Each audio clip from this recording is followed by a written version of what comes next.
Okay, in this video, we're going to have a quick tour of Visual Studio and build a very simple C# application. So here I've got Visual Studio open. Let's go to File, New, Project. Okay, in this dialog, on the left side, we've got a section called Templates, and here you see the kind of applications we can build with C#. So as you see in the list, we can build desktop applications, web applications, apps for cloud, mobile, services, workflows, and various kind of things. But in this course and the subsequent parts of this course, we're just going to focus on console applications. A console application is a very simple application that does not have a graphical user interface. And it's a great learning tool for learning a new language. So we're not going to be distracted by various complexities of larger applications. So on the left side, select Windows, and on the right side, select Console Application. Then give a name to your project. So let's call it Hello World, which is a common tradition when learning a new language. And specify a location. You can put it wherever you want. And know this concept of solution. In Visual Studio, we have this concept of solution, which can have one or more projects. With a very simple application, you have only one solution and one project. But as your application grows, you add more projects, each responsible for something different. For now, we don't have to worry about it. Now click OK. All right, let's see what's happening here. Some developers get a little bit intimidated the first time they open Visual Studio. And that's fair enough because there are so many menus and panels here that is a bit confusing. But let me tell you something.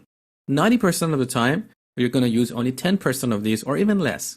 So don't worry about all these menus here. You don't need to use all of them at all times. 90% of the time, all you need is the code editor here. And sometimes you need the Solution Explorer. In fact, I personally hardly ever use Solution Explorer because I do everything with my keyboard.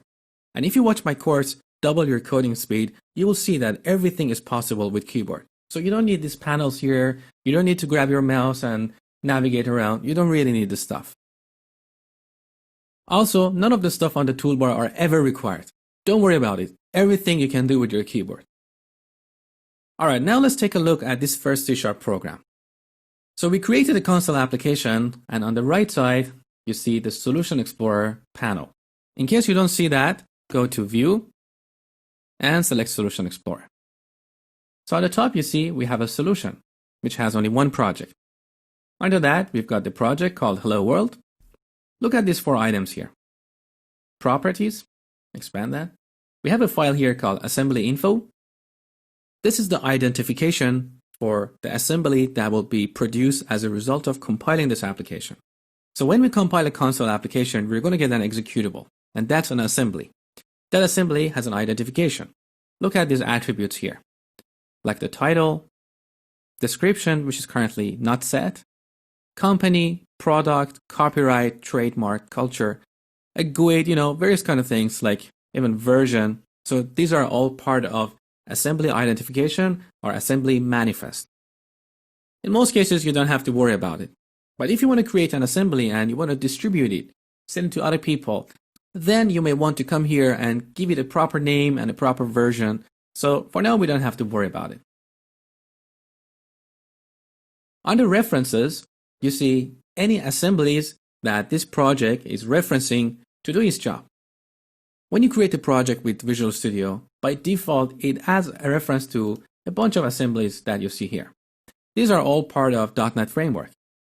So at a minimum, Visual Studio assumes you're going to use classes in system assembly or system.data to work with databases and so on. You may not necessarily use all these assemblies in your project, but that's just part of the template. App.config is an XML where we store the configuration for this application. Sometimes you may want to store connection strings to the database, or you may want to have some settings about your application. All of them will end up here. And finally, you see program.cs, which is where we're going to start writing code. All right, let's see what's happening here. So in this file, program.cs, on the top you see a bunch of using statements. What is this all about? Well, our project is called Hello World. So by default, Visual Studio creates a namespace called Hello World. When we write code in this namespace, we have access to any classes defined in this namespace.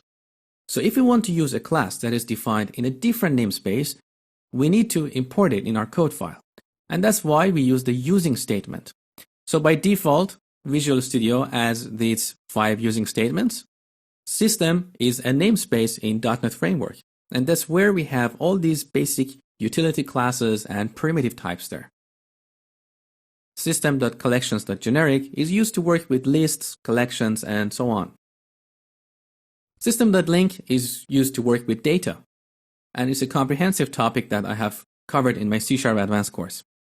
System.text is used to work with text, encoding, and stuff like that.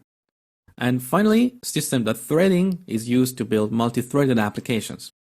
In this video, we're going to create a very simple application, and we're not going to use any of these 4 namespaces here.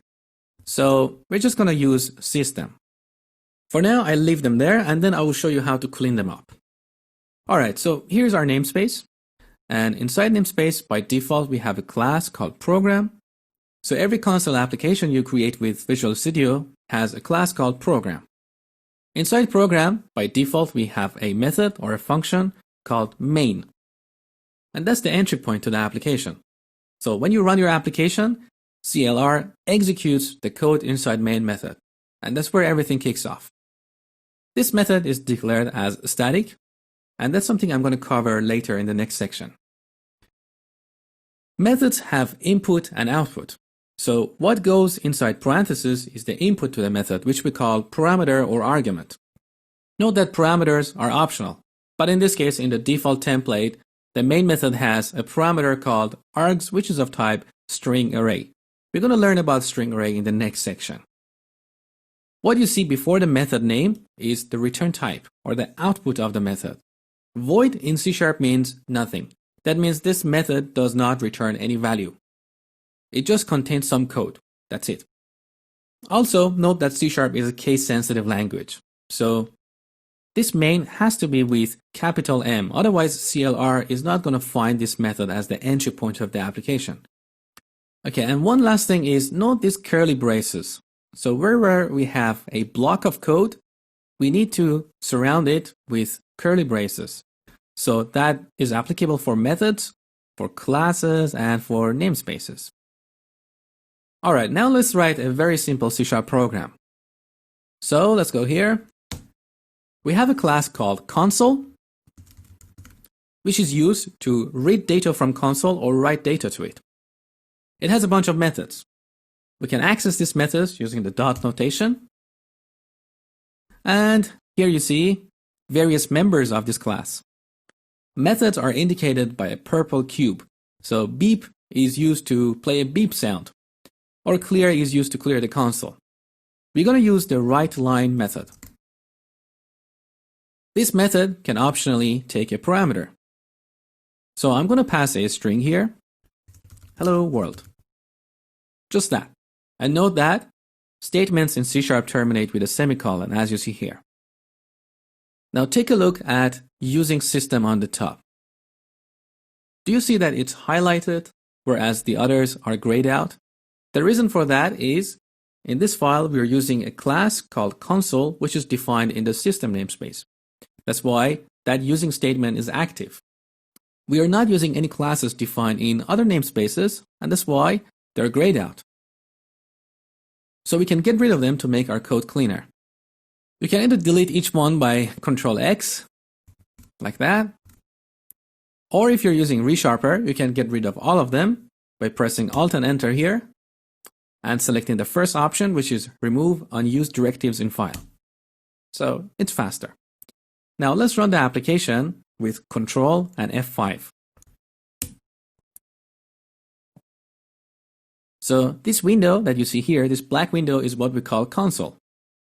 And that's why this kind of project is called console application.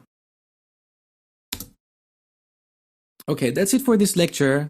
From this point, in every lecture, we're going to learn something new about C#, and we can write more interesting and more complex programs. I hope you enjoyed this lecture, and thank you for watching.